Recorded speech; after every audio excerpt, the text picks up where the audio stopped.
Well, welcome to another episode of Exit Realty Central Video Training. I am your host, Billy Jack, franchise owner and designated supervisor here at Exit Realty Central in El Paso, Texas. This episode, I'm going to talk about the amendment for your repairs. When you're going to do when you're going to ask for repairs on your property in conjunction with your home inspection.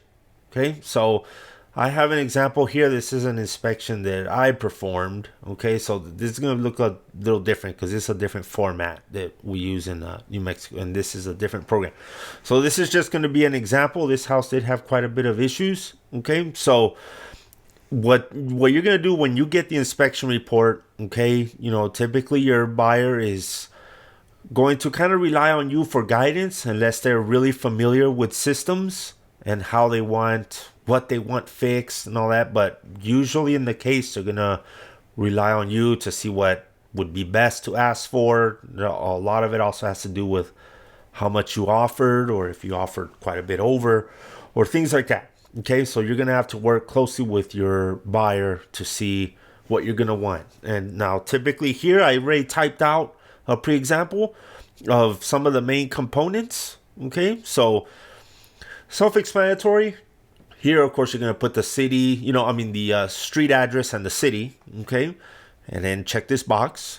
And then you're going to type your stuff right here. Now, important thing to remember on all this here is you need to be specific on it, okay? Now, the way I like to see these filled out is you go in order, okay? It makes it easier for you. It makes it easier for the listing agent to see and the seller to see it. So by example, what I mean by that is if you're jumping all over the place, like you have, in Texas, the inspection reports, they start off, I have it formatted similar. So you have your foundations, all this stuff like this here, right? This is the order that Texas has them as well. So if you're going to have roof issues, you want to start with what's at the top of the report and then work your way down like that. So also when you're chopping them up and you're sending your report in sections to the listing agent, they don't have to be coming one side and then look up and then look down, if that makes sense. So you don't want to be asking for a plumbing issue in the beginning, and then down here you're asking for a foundation issue because the foundation portion is all the way at the top of the report. You see, it just makes it easier for you. Okay, so just as you're reading it, then you put it in. Okay, so examples. Okay, I started at the roof because this is part of the it's at the top and it has some of the most damage.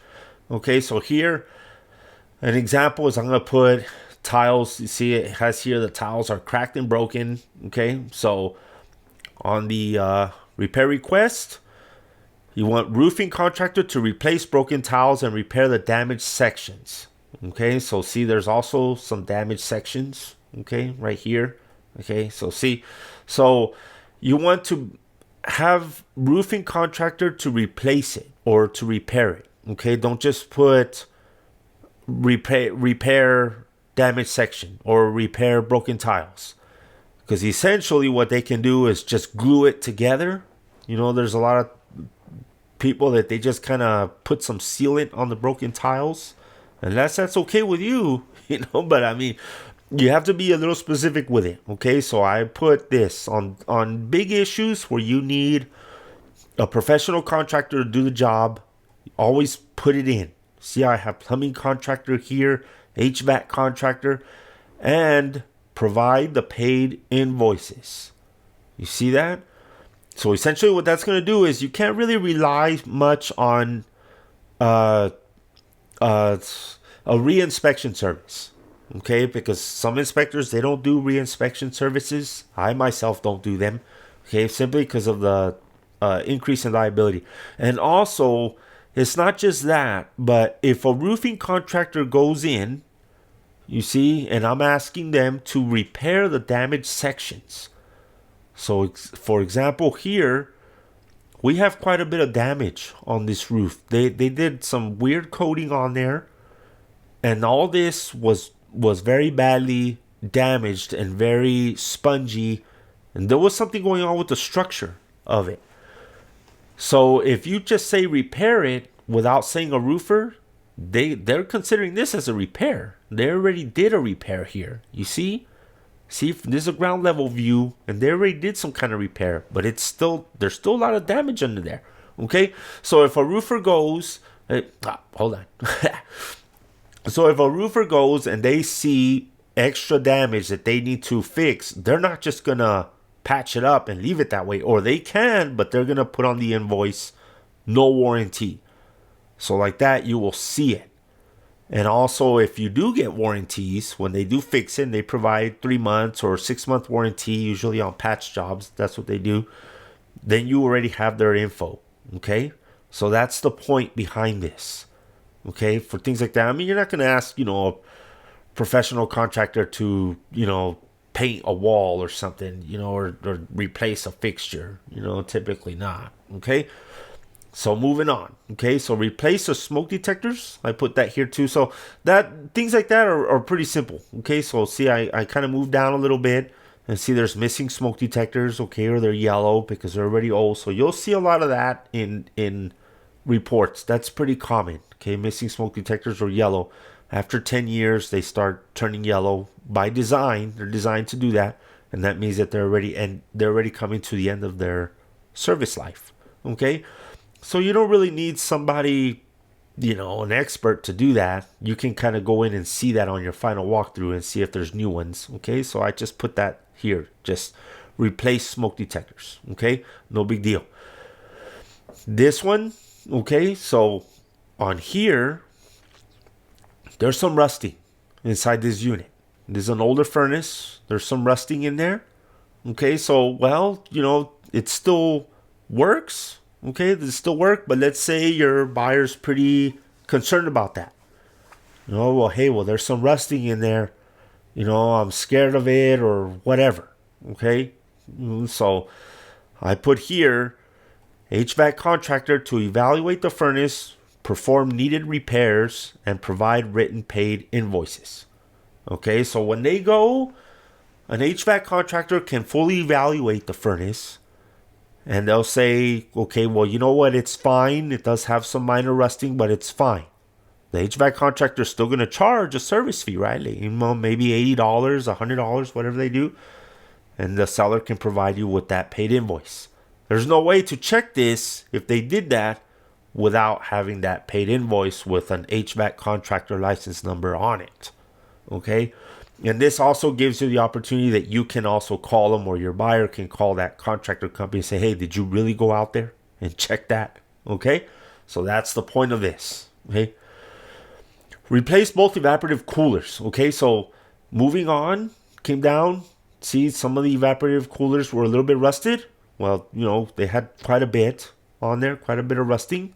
Okay. So let's say my buyer said, well, I want those replaced. I don't want them to just paint it or anything. I want them to replace it. I'm putting $10,000 over asking. They can replace evaporative coolers or whatever. Okay. So we'll put that. Replace both evaporative coolers. Okay. Now, evaporative coolers, you can put contractor to replace both evaporative coolers, but you can see it. Okay. So, you can just put that here, replace both evaporative coolers. They're gonna hire somebody to do that. Okay, and then you can see it. Okay. Plumbing contractor to repair the low water pressure. Okay, so coming down here, I came over here and see this sink had very low pressure. Okay, very low pressure in comparison to the other fixtures. So that would be a concern. Let's say the buyer says, well, that's a big concern. What about there's a big block in there or something like that? Okay.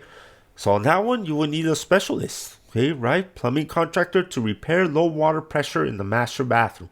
You have to be specific with it, okay? Specific with it.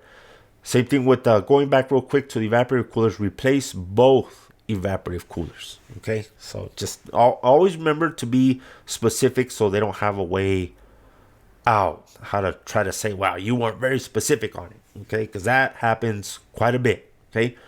So plumbing contractor to repair low water pressure in the master bathroom and provide the paid invoice. Okay, like that, that, hey, you had a contractor go in there and check it. Okay.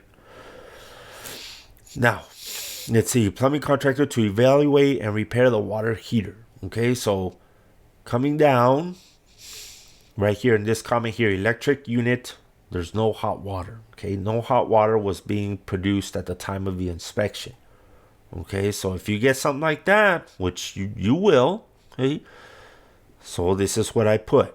Okay, and you notice how I numbered them? Okay, 1, 2, 3, 4. You can do it that way, or you can type the section of the report on there. I kind of just do it like this because it's just more easier to follow, and then you can see it. But either way would work if you want to put the section numbers of the report. Okay, so on this one, plumbing contractor to evaluate and repair water heater and provide paid invoice. Okay, so the point is, the reason why I say evaluate and repair, because let's say it doesn't need to have any repair. What about if maybe just an internal switch was off? Sometimes these electric water heaters, they're turned down inside the unit, inside this thing here. Sometimes they're turned off, or a wire came disconnected, so it really didn't need no replacement or anything. It's working fine. Okay, so plumbing contractor evaluated and the water heater is working fine now. Okay, so you'll see that on the invoice. Okay, so properly anchor the dishwasher. Okay, so what we had on this, it's just the dishwasher was loose. Okay, it worked. Everything was fine, but it was just loose. So it was loose on the cabinet. It wasn't properly anchored. Let's say that's no big deal, but I wanted to put an example that, say the buyer says, no, I want that properly anchored. I'm afraid of, what about if it's going to fall over, whatever. Okay, you're going to get some very odd requests on some repairs. On that, you don't really need nothing. You're not going to get a builder to go over there and do that. Okay, so you can just put properly anchor the dishwasher. And then on your final walkthrough, you can just go check it and make sure that it's good. Okay. The next one was the food waste disposal unit was making an excessive amount of noise, which indicates it may be needed to be serviced soon. Okay, so when they're very loud like that, okay, sometimes, on the inspection reports, you'll see things like that. So on here, I just put service or replace food waste disposal unit. Okay, like I said, you don't really need to get an appliance service technician out there maybe for that. Maybe there's just something jammed inside the grinder or something. And if they can't fix the excessive noise, well, then they'll replace it. And most of the time with these little units like that, small things like that, they're not even going to bother trying to fix it. They'll just put a new one in there. Okay, so that's it. And on your final walkthrough, you can go in there and have a look. Okay, and make sure that it doesn't look the same. Okay, or it's not making that kind of noise. Okay, so the point is, you got to be specific on what you want. Okay, so on other examples, like, if, let's say on this, okay, on the tub damage. Now this, it's repairable just by putting a little coating. There's an enamel that they can put on here and it'll fix it. But let's say this tub, I had a house recently that it was a very elaborate tub, very expensive. I mean, it was like over $5,000 and it really nice, but it had a little chip, very small, smaller than this. But I mean, the house was very expensive, very high-end house. And the buyer wanted a new tub. Didn't want that. So on the repair request, they put just to repair it. Just, hey, fix this. Well, what they did is they just coated it with that. And, well, that was not acceptable. Okay, the buyer didn't want that. They, because you're still going to see it. Okay, just so if you have something like that and you want a new one, you have to put replace it. You see what I'm getting at? You got to just put what you want, replace it, or if you're cool with just repairing it, then just, hey, repair or replace it. Okay, same thing if there's a crack, here or something that you need to replace it. Okay, so you need to be specific on what you want.